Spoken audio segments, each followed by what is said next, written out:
You were lying on your bed and scrolling through your phone before falling asleep. This is something you would do every night before going to bed.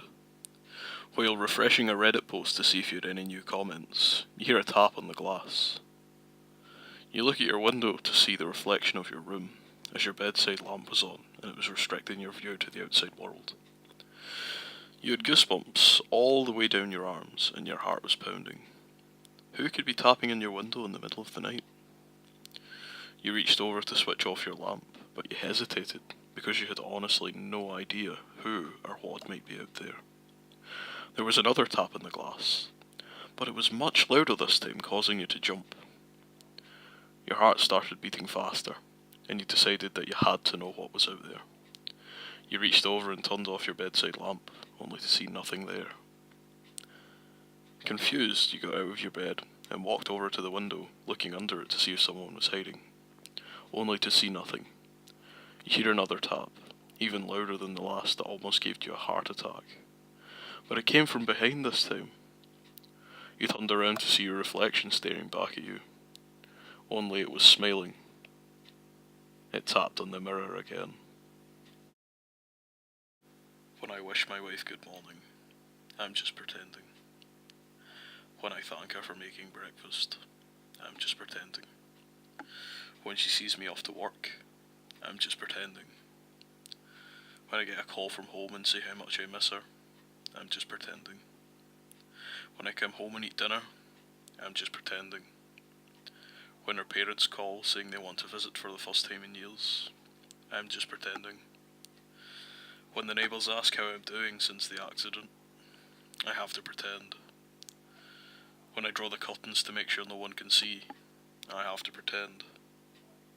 When my wife begins to smell, I have to pretend. When my wife begins to decompose, I have to pretend. When my wife wishes me good night, I have to pretend. Because if I stop pretending, the creature that is moving her corpse might stop pretending too. There is a boy who lives alone in a cabin, deep in the woods.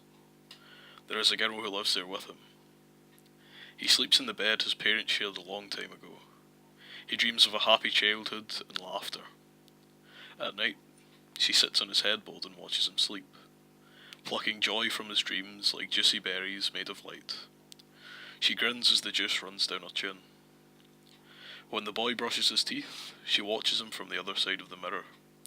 When he eats breakfast, she's peeking at him from between the floorboards. When he leaves for work, she waits for his return in the shadows under his bed. The boy married and brought his new wife home.